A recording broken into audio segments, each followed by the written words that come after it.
आप सभी स्टूडेंट का मैं राकेश मेहरा जीके क्लासेस के यूट्यूब चैनल पर हार्दिक अभिनंदन करता हूं। दोस्तों, आज मैं जो भी टॉपिक स्टार्ट करने जा रहा हूं वो टॉपिक वास्तव में राजस्थान के आर्ट और कल्चर का जो त्योहार टॉपिक होता है उसको बेसिक क्लियर कराने से संबंधित है, उसकी आधारिक नॉलेज से संबंधित है। इसकी पूरी डिटेल तो हम ऑनलाइन पेड कोर्सेज और ऑफलाइन के तहत देते हैं, लेकिन मैंने आपको एक नवरात्र से संबंधित पढ़ने के तरीके के बारे में बताया था और उसके एग्जाम्पल के रूप में मैंने नवरात्र लिए थे। भी आपने इस टॉपिक को ऐसे पढ़ना है और ऐसी स्थितियों को आप अन्य टॉपिक पर भी लागू कर सकते हैं, जिसका मुझे काफ़ी अच्छा रिस्पॉन्स दिया आपने और कई बच्चों के कमेंट्स पढ़े, मुझे अच्छा लगा।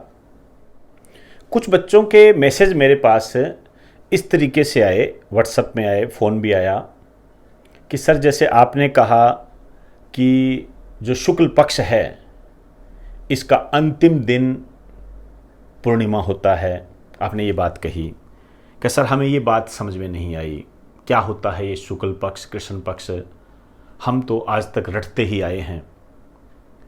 हालांकि ये चीज़ें करवाई हुई है, क्लास के स्टूडेंट जानते हैं, बहुत अच्छे तरीके से उनको बताया हुआ है।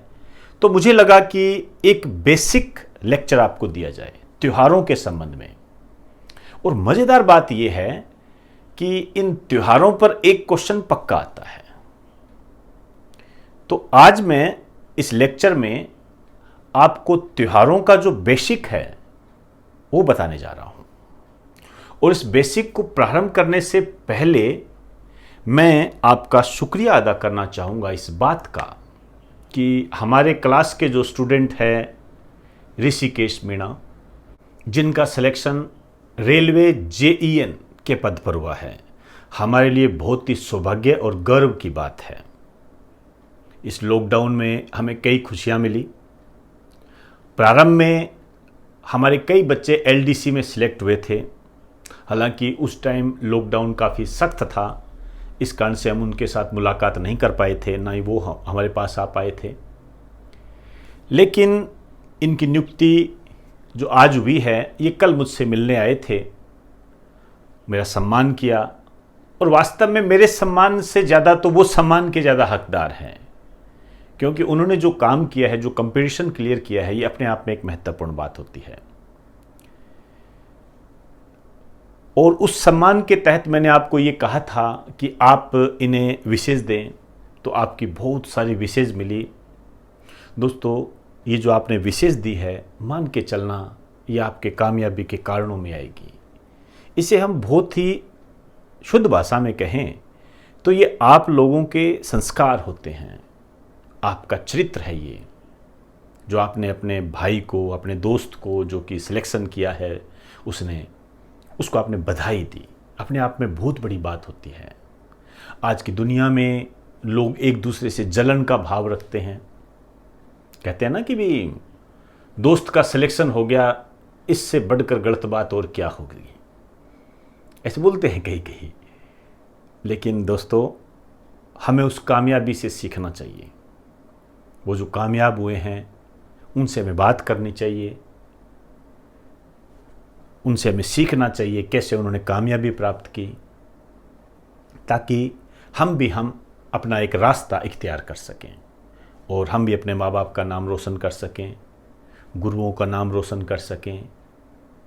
तो मैं आपसे उम्मीद करता हूँ इस बात की कि आप मेरे साथ एक दिन खड़े होंगे और मैं आपको कह रहा हूँगा कि ये है हमारे स्टूडेंट जिनका पटवारी में, कांस्टेबल में, NTPC में, इनमें सिलेक्शन हुआ है, ऐसा मैं कह सकूं। तो ये मैं उम्मीद आप लोगों से करता हूं। दोस्तों, इतिहास रचा जाता है, लिखा जाता है, इतिहास का इंतज़ार नहीं किया जाता।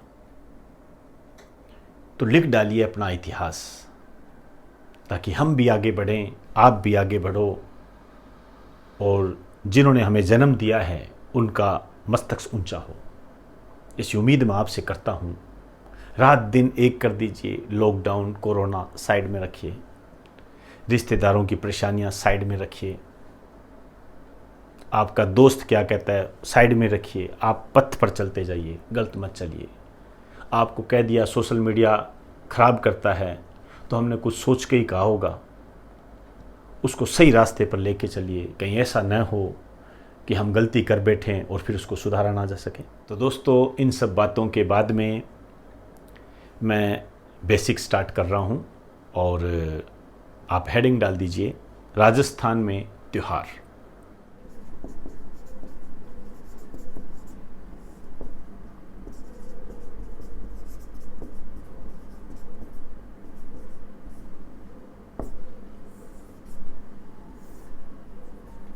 राजस्थान के त्योहार। अब देखिए, आपने सुना भी होगा कि तीज त्योहार बावड़ी ले डूबी गणगौर।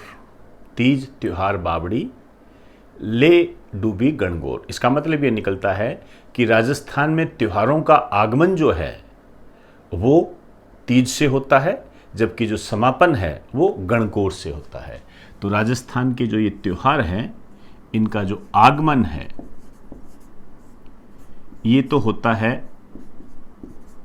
तीज से, जबकि इनका जो समापन है ये होता है गणगौर से। एक बात तो ये ध्यान रखनी है, और एक स्लोगन याद रखना है आपने, तीज त्योहार बावड़ी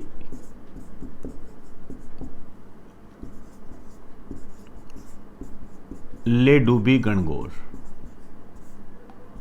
तीज त्योहार बावड़ी ले डूबी गणगौर, त्योहारों का आगमन तीज से, जबकि समापन गणगौर से। अब देखिए, इन त्योहारों को करने से पहले कुछ महीने हैं, उनके बारे में हमें बात करनी पड़ेगी।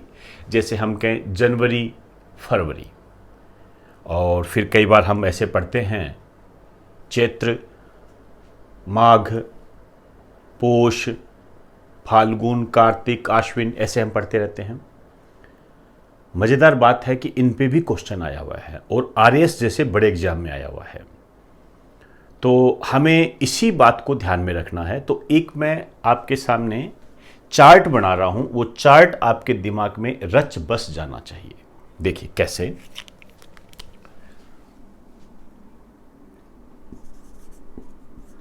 अंग्रेजी कैलेंडर,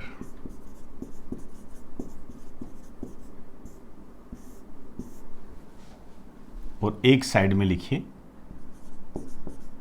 देसी कैलेंडर।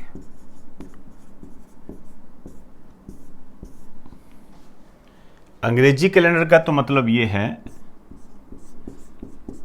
ग्रिगोरियन कैलेंडर, जो जनवरी फरवरी होता है ये, और देसी कैलेंडर का मतलब भारतीय कैलेंडर। और आप जानते हो कि भारतीय कैलेंडर जो है वो शक संवत है, और ये भारत का राष्ट्रीय कैलेंडर भी है, हम इसको कई बार पढ़ते हैं। तो शक संवत के आधार पर कौन से महीने आते हैं और ग्रिगोरियन कैलेंडर के आधार पर कौन से महीने आते हैं, उनकी हम बात करेंगे। जैसे जनवरी, यदि हम जनवरी की बात करें तो इधर जो महीने आएंगे पोष, माघ, पोष और माघ ये आएंगे। और यदि मैं फरवरी की बात करूं तो माघ और फाल्गुन, माघ फाल्गुन। यदि मैं मार्च की बात करूं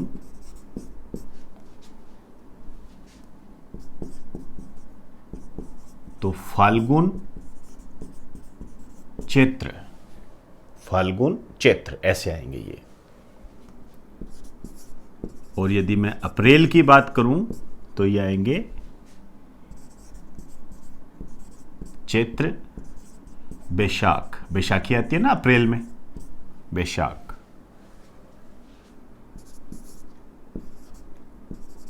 मई, बैसाख, ज्येष्ठ, बैसाख ज्येष्ठ, जून ज्येष्ठ आषाढ़, आषाढ़ का महीना आपने सुना होगा, इस पे क्वेश्चन भी आया हुआ है, करेंगे बात उसकी।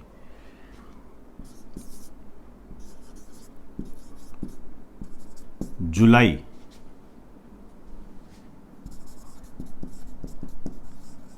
आषाढ़ श्रावण,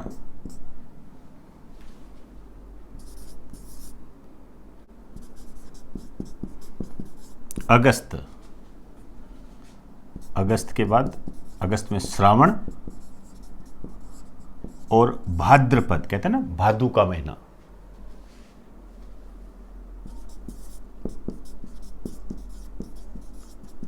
सितंबर, भाद्रपद, आश्विन,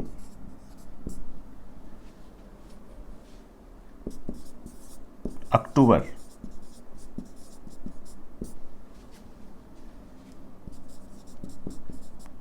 आश्विन, कार्तिक,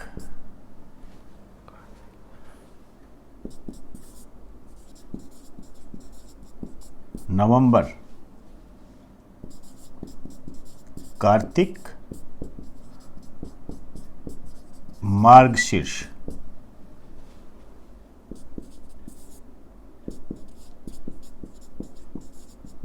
दिसंबर,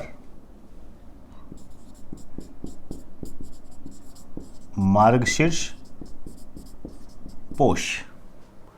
अब देखिए आपके सामने ये अंग्रेजी कैलेंडर और देसी कैलेंडर की स्थिति आ गई। आपको ध्यान रखना है, ये ध्यान रखना, जनवरी पोष माह को रिप्रेजेंट करता है, फरवरी माघ फाल्गुन को, मार्च फाल्गुन चैत्र, अप्रैल चैत्र बैसाख, मई बैसाख ज्येष्ठ, जून ज्येष्ठ आषाढ़, जुलाई आषाढ़ श्रावण, श्रावण भाद्रपद, सितंबर भाद्रपद आश्विन, अक्टूबर आश्विन कार्तिक, नवंबर कार्तिक मार्गशीर्ष, दिसंबर मार्गशीर्ष पोष। इसके बगैर काम नहीं चलेगा, ध्यान रखें ये। अब देखिए एक क्वेश्चन आया हुआ है आरएस में, लिखिए उस क्वेश्चन को। आरएस का है,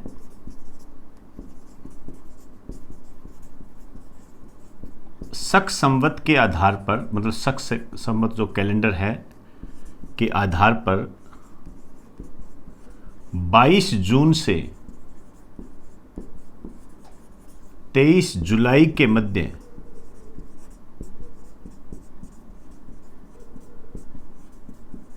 कौन सा माह आता है। 22 जून से 23 जुलाई के मध्य कौन सा माह आता है, और ऑप्शन देखिए, फाल्गुन, आषाढ़, पोष,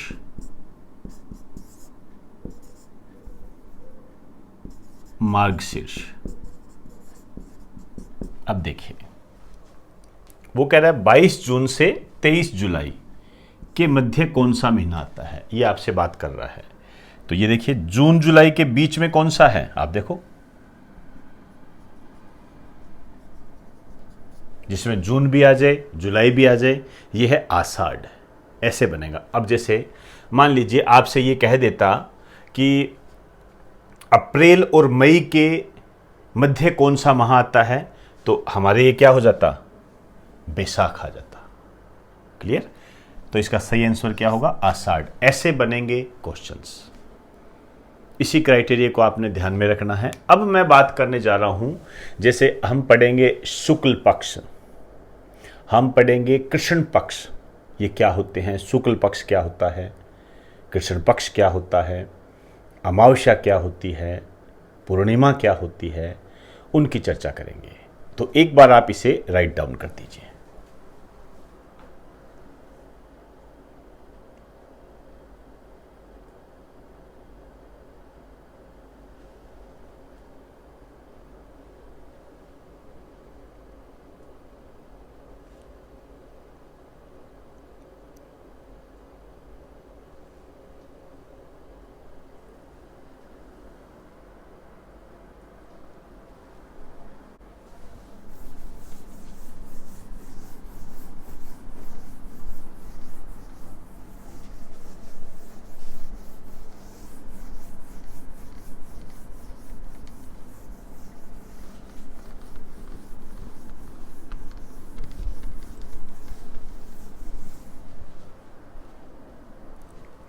अब मैं बात करने जा रहा हूं शुक्ल पक्ष क्या होता है और कृष्ण पक्ष क्या होता है। देखिए ध्यान से, देखिए अमावस्या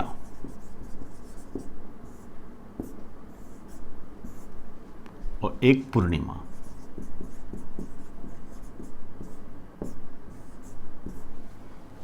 हम क्या जानते हैं, पूर्णिमा को चांद पूरा चमकता है, ये बातें हम जानते हैं। तो चांद के आधार पर ही हमने अमावस्या और पूर्णिमा को देखना है। मैंने कहा पूर्णिमा को चांद पूरा दिखाई देता है, इसका मतलब चांद का आकार कैसा हो जाता है, बड़ा हो जाता है। तो अमावस्या हो गई और अमावस्या के बाद यदि हम पूर्णिमा की तरफ जाएंगे तो चांद का आकार कैसा होगा,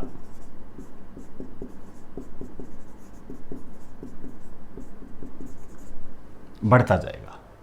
चांद का आकार बढ़ता जाएगा। अमावस्या हुई, अमावस्या के बाद में जब पूर्णिमा आएगी तो धीरे धीरे चांद का आकार क्या होगा, बड़ा होता जाएगा।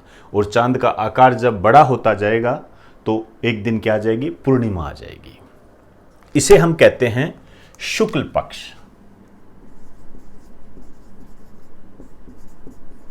शुक्ल पक्ष बोलते हैं इसे हम। तो शुक्ल पक्ष का अंतिम दिन क्या हो गया, क्योंकि ये बीच का पोर्शन क्या है, अमावस्या के बाद और पूर्णिमा के बीच में जो पक्ष होगा उसको हम क्या कहेंगे, शुक्ल पक्ष। तो शुक्ल पक्ष का अंतिम दिन क्या हो गया, पूर्णिमा। अब समझ में आई कि शुक्ल पक्ष का अंतिम दिन पूर्णिमा।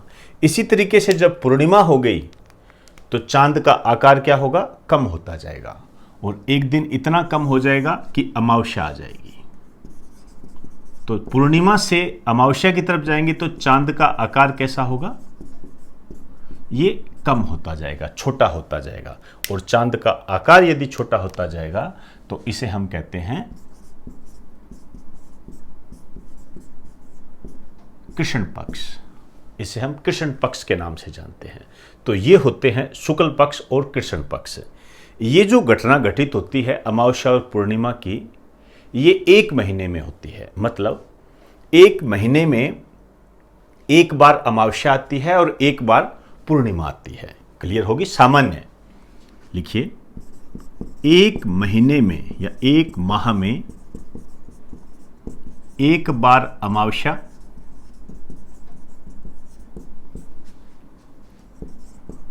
व एक बार पूर्णिमा आती है। सामान्य स्थिति है ये। एक माह में एक बार अमावस्या आती है और एक बार क्या आती है, पूर्णिमा आती है। यदि ऐसा हो जाए कि एक माह में दो बार अमावस्या आ जाए तो फिर सूर्य ग्रहण की स्थिति होती है। जो दूसरी बार अमावस्या आएगी वो सूर्य ग्रहण को रिप्रेजेंट करेगी। और यदि एक माह में दो बार पूर्णिमा आ जाए तो जो दूसरी पूर्णिमा होगी वो चंद्र ग्रहण को रिप्रेजेंट करेगी। तो ये बात ध्यान रखना, यदि एक माह में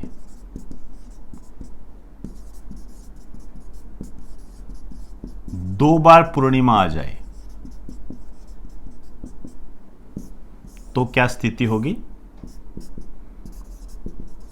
चंद्र ग्रहण। फिर चंद्र ग्रहण में क्या होगा, उस दिन होगी तो पूर्णिमा, लेकिन जो चांद है वो बड़ा दिखाई नहीं देगा हमें, वो चांद दिखाई नहीं देगा, होगी पूर्णिमा वो। इसे हम कहते हैं चंद्र ग्रहण। इसी तरीके से यदि एक माह में दो बार अमावस्या आ जाए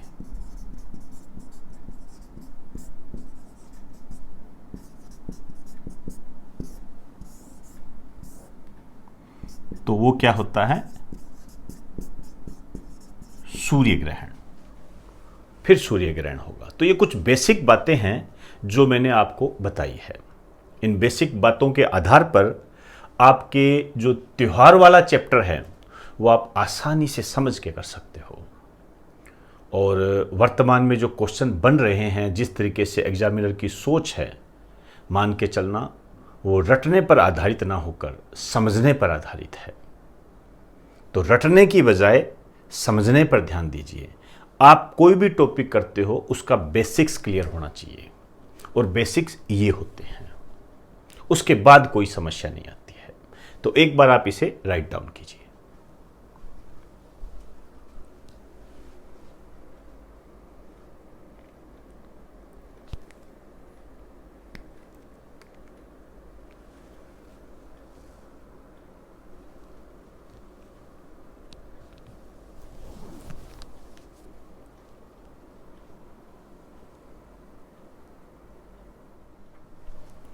तो दोस्तों, कुछ स्टूडेंट की मांग पर मैंने जो नवरात्रि का टॉपिक आपको दिया था, उसमें कई स्टूडेंट की समस्याएं आई कि जो आपने बोला कि अंतिम दिन कौन सा है, तो उसको आधार बनाकर मैंने एक बेसिक लेक्चर आपके सामने पेश किया है जो आपके त्यौहार वाले चैप्टर को समझने में काफ़ी मदद करेगा।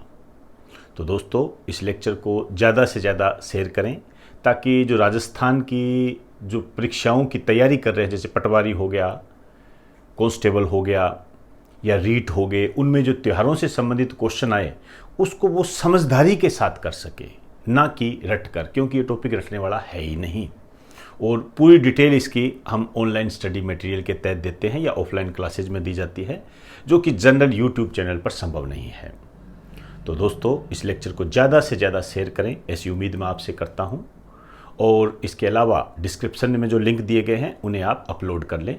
एक टेलीग्राम का लिंक है और एक है हमारी ऐप का लिंक, जिसमें कि ऑनलाइन स्टडी मटेरियल से संबंधित आपको जो पेड कोर्सेज है उपलब्ध करवाया जाता है। तो दोस्तों, इजाज़त दीजिए। आप सभी को मेरा नमस्कार।